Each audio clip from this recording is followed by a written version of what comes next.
Olá, tudo bem?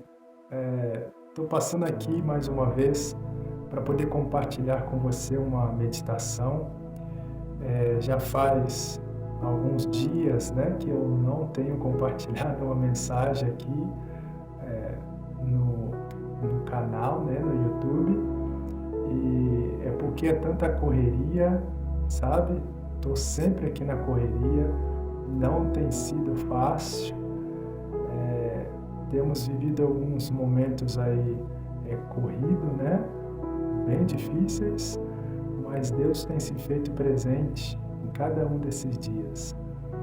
E é um privilégio mais uma vez estar com vocês aqui, poder compartilhar essa meditação, que essa mensagem possa falar ao seu coração, não é? E possa lhe trazer paz, possa lhe trazer segurança e a certeza de que logo muito em breve Jesus vai voltar, tá bom? Eu queria convidar você para abrir a Bíblia lá em Apocalipse capítulo 3. Vamos ler Apocalipse capítulo 3, versículo 11, que diz assim. Apocalipse capítulo 3, versículo 11, diz: Venho sem demora, conserva o que tens, para que ninguém tome a tua coroa. Sabe que alguns dias atrás, né, uma pessoa comentou comigo, né, a respeito desse verso. Porque esse verso ele começa com algumas palavras bem interessantes que geram algumas dúvidas. A todo tempo na Bíblia, principalmente no livro do Apocalipse, no Novo Testamento, a gente observa que a volta de Jesus, a vinda de Cristo, muitas vezes você encontra escrito ali na Bíblia de uma forma direta ou indiretamente. E aqui é uma forma direta. Cristo está falando assim, olha, eis que venho sem demora. E sabe, se você olhar lá no finalzinho do livro do Apocalipse, você vai perceber que essa promessa de Jesus se repete.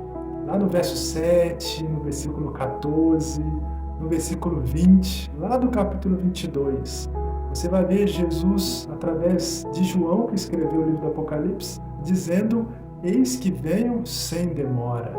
E João termina o livro dizendo assim, vem, Senhor Jesus. Mas a pergunta é, e que essa pergunta foi me feita esses dias.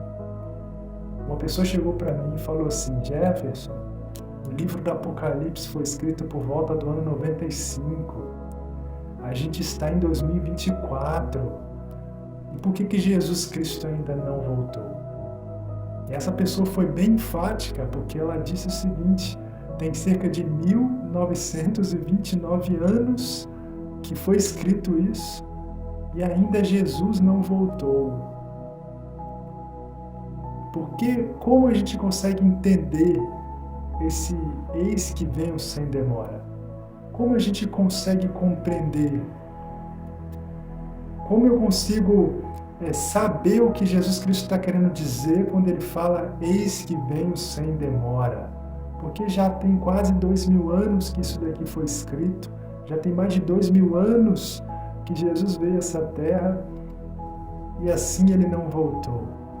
Sabe que no tempo de Deus não há tardança. É uma das coisas que nós devemos ter. Mas qual o propósito de Deus, por meio de João, falar que vem sem demora? Eu quero convidar você a abrir a sua Bíblia lá em 1 Coríntios. 1 Coríntios, estou aqui abrindo a Bíblia também. Convido você a estar abrindo a Bíblia aí também. É muito importante, né, você também me acompanhar com a Bíblia. E aqui no capítulo 2 de 1 Coríntios, versículo 2 diz o seguinte, porque decidi saber entre vós senão a Jesus Cristo e este crucificado. Entre todas as coisas que Paulo passou, entre várias coisas que Paulo pregou, entre várias situações que Paulo enfrentou, ele decidiu saber senão apenas de Jesus Cristo. Ou seja, Quando você vai lá para a segunda carta aos Coríntios, que Paulo também escreveu no capítulo 11, ali fala que Paulo sofreu naufrágio, ali fala que Paulo foi perseguido, foi açoitado, sabe, passou por diversas dificuldades, vários extremos ele passou. E o que lhe fez passar por todos esses problemas foi porque Paulo, ele tinha um foco: Jesus Cristo. Então, toda a vida de Paulo girou em torno da volta de Jesus.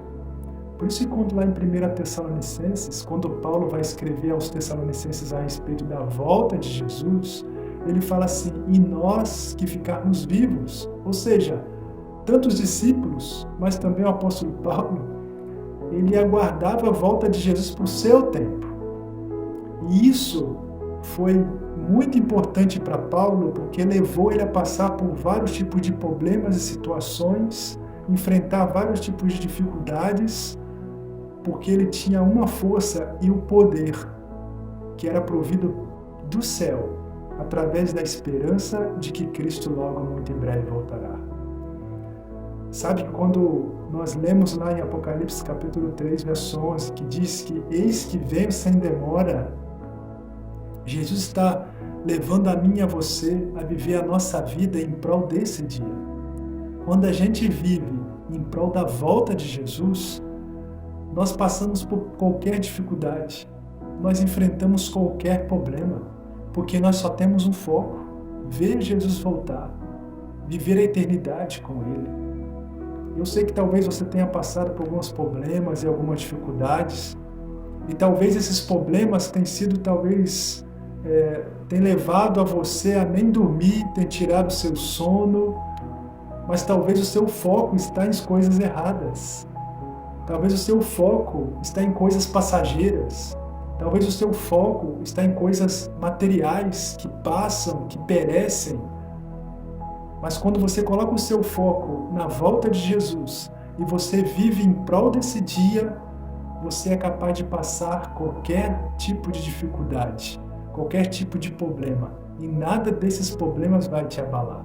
Porque você tem um foco: ganhar o céu e poder abraçar um dia, logo muito em breve, Jesus. Mas Deus sabe dos desafios que a gente iria enfrentar aqui. Ele sabe que muitas das vezes a gente ia ter dificuldade de manter-se o nosso foco na volta de Jesus. Mas por isso que o verso de Apocalipse capítulo 3, ele não termina dizendo, no versículo 11, né? Eis que venho sem demora. Não, ele diz logo em seguida assim, olha, eis que venho sem demora, conserva o que tens. Uma palavra que pode se encaixar muito bem ali em conservar é também perseverar. Ou seja, uma das formas da gente poder conservar a nossa mentalidade, ou a nossa vida, o nosso foco na volta de Jesus, com o nosso foco no céu, é a gente conservar, perseverar naquilo que temos, naquilo que a palavra de Deus nos diz, que é formas e ferramentas que nos fortalecem na fé. E o que seria isso? Ou seja, a oração. Quantas vezes você tem orado? Persevere na oração. Conserva-se na oração. Um amigo esses dias me mostrou no telefone dele que ele tem lá o alarme, né? Ele colocou em tantas horas, ele colocou lá que o celular desperta para poder ele orar. Então, em tantas horas, o celular desperta e ele vai orar. Quanto tempo você tem orado? E quando eu falo em orar, não é aquela oração que quando você levanta de manhã e apenas faz aquela oração rápida, agradecendo pela noite, pedindo as bênçãos do dia. Não é aquela oração que você faz quando você vai se alimentar, agradecendo a Deus pelo alimento, ou aquela oração quando você vai dormir, agradecendo a Deus pela noite, pelo dia que passou. Não é esse tipo de oração que eu estou falando, por mais que essas orações são importantes e têm o seu momento. mas eu estou falando da oração, daquele momento que você passa tempo com Deus, de abrir o coração para Ele, de falar com Ele, de poder ali expressar, colocar diante dEle, da presença dEle, tudo que tem passado, de compartilhar, de abrir o coração como um amigo, conversar com Ele. É esse tipo de oração que nós precisamos e é esse tipo de oração que nos ajuda a se conservar firme na nossa fé e perseverar firme na nossa fé. O segundo ponto é de você estudar a Bíblia. Quanto tempo a gente tem estudado a Palavra de Deus? Quando a gente ora, a gente fala a Deus, mas quando a gente lê a Bíblia, Deus fala a nós. E a Bíblia descreve, lá em Romanos 10, 17, que é pela Palavra de Deus, pela pregação, que a nossa fé é fortalecida. Às vezes a gente fala que está com a fé muito desanimado, a gente não tem vontade de orar, é porque a gente não tem passado tempo com a Bíblia. E é a Bíblia que nos fortalece, ela que nos alimenta, ela que nos ajuda a nos manter firmes, mesmo em dificuldades. Quanto tempo você tem passado com a Bíblia? Por isso que das ferramentas que Deus deixou é a Palavra de Deus para conservar firme o nosso foco no céu. E o terceiro ponto, para a gente conservar firme o nosso foco em Jesus, é viver uma vida de exemplo, é poder testemunhar. Às vezes testemunhar sem palavra, mas muitas vezes é testemunhar com palavra, falando dessa esperança, levando essa esperança para outras pessoas. Porque através das pregações do Evangelho, nós também nos fortalecemos, nós aprendemos, nós nos relacionamos mais com Deus. Por isso que uma das formas da gente conservar firme a nossa fé, o nosso foco em Jesus, é a gente poder orar, é a gente poder estudar a Bíblia, é a gente poder testemunhar, ser um exemplo da vontade de Deus em meio ao mundo tão turbulento ao qual nós estamos vivendo. O verso diz: eis que venho sem demora, conserva o que tens. E ele termina: para que ninguém tome a tua coroa. Quando você tem um foco na volta de Jesus, quando você se fortalece através da oração, do estudo da Bíblia e do testemunho, você consegue manter firme aquilo que Satanás está tentando tirar de você, que é a sua coroa. Sabe que no Novo Testamento, principalmente aqui no livro de Apocalipse, tem duas palavras usadas para coroa. Uma palavra é a palavra diadema, ou diademas, que é aquela diadema, aquela coroa que era colocada na cabeça de um rei. E a segunda palavra usada para coroa é a palavra Stephanos, que é aquela coroa colocada na cabeça de um atleta quando ele era vencedor, sabe? Então ele ganhava aquela coroa. Agora, pensa comigo ou responda qual dessas duas palavras que João usou nesse verso para falar sobre coroa: diademas ou Stephanos? Exatamente, é a Stephanos.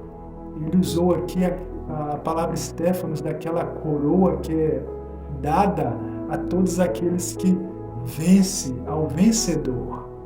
E é essa coroa que Deus deseja colocar em nossa cabeça.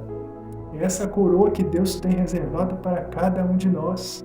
Se a gente manter o nosso foco em Jesus, se a gente manter os momentos de oração, se a gente manter o estudo da Bíblia, se a gente manter os momentos de testemunhar, de ser um exemplo de Cristo em nossa vida, em meio às dificuldades, em meio às pessoas ao nosso redor. E se a gente buscar, perseverar, a gente vai ter essa coroa. Nós vamos receber essa coroa. Por quê? Porque eu quero chamar a sua atenção agora. Porque a Bíblia diz que a nossa luta não é contra o sangue nem contra a carne. A nossa luta é contra o próprio Satanás. É por isso que a Bíblia diz assim: olha, conserva o que tens para que ninguém tome essa coroa. quem quer tomar sua coroa é o próprio Satanás. É ele que está fazendo de tudo para tirar de você a esperança da volta de Jesus. É ele que está fazendo de tudo para tirar de você o foco da volta de Jesus. É ele que está querendo fazer de tudo para você desanimar na fé, para você deixar de buscar a Deus. É ele que coloca dúvida em sua cabeça. Ele que coloca dúvida em sua mente. Por isso que muitas vezes, muitas pessoas acham que Deus não ama, que Deus já esqueceu, que Deus já não está mais com a sua atenção. Muitas pessoas pensam coisas erradas de Deus, é porque Satanás de alguma forma está lançando a sua semente da dúvida, da incerteza. É ele que está tentando tirar o foco do céu de cada um de nós. Por isso, lembra-se que quando a gente conserva o nosso foco na volta de Jesus, quando a gente ora, quando a gente estuda a Bíblia, quando a gente testemunha, a gente passa a não lutar com as nossas forças. Lá em Efésios capítulo 6 diz que nós precisamos da armadura de Deus, porque sozinho a gente não consegue e jamais conseguiríamos lutar contra Satanás. Por isso que lá em Efésios capítulo 6, em nenhum momento Paulo diz para a gente lutar contra Satanás, mas ele diz para a gente submeter-se à vontade de Deus. O próprio Tiago diz isso, né? Tiago, lá no capítulo 4, diz: sujeitai-vos a Deus, e o diabo fugirá de vós. Então, quando nós sujeitamos a nossa vida a Deus, tendo foco nele, orando, estudando a Bíblia, testemunhando, pregando o Evangelho, quando nós sujeitamos a Ele, Deus nos dá o poder para nos tornarmos vencedores. E logo, muito em breve, ser colocado em nossa cabeça a coroa, a Stéphanos, a coroa de um vencedor, porque venceremos e iremos vencer em nome de Jesus. Por isso eu quero convidar você a orar nesse momento e a ter esse verso no seu coração, que Jesus vem sem demora. Por isso conserva firme o que você tem, para que Satanás não tome a sua coroa. Quero convidar você a orar. Vamos orar? Pai Santo, nós queremos agradecer ao Senhor pela oportunidade, o privilégio que nós temos de termos essa esperança diante de um mundo tão difícil que a gente está vivendo. Obrigado, Senhor Deus, porque logo muito em breve o Senhor vai voltar. O Senhor prometeu e o nosso coração se alegra nessas promessas. Por isso, nos ajude a manter firme o nosso foco, Pai, na volta do Senhor. Nos ajude a ter prazer, Pai, na oração. Nos ajude a ter prazer, Pai, no estudo da Bíblia. Nos ajude a ter prazer, Pai, de testemunhar também do Deus maravilhoso que Tu és.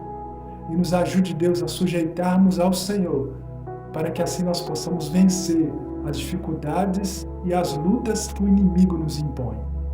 Pai, tome a minha vida em Tuas mãos. Tome a vida da minha esposa, da minha família. Tome a vida deste homem, desta mulher, deste jovem que ora comigo agora, em Tuas mãos. Nos ajuda, Senhor. Nos ajude a ter uma fé firmada no Senhor, alicerçada em Sua palavra e o coração aquecido, para que logo, muito em breve, o Senhor vai voltar e nos ajude a viver em prol desse dia. Por favor, nos abençoe, ó Deus, ao restante dos dias que o Senhor nos dá.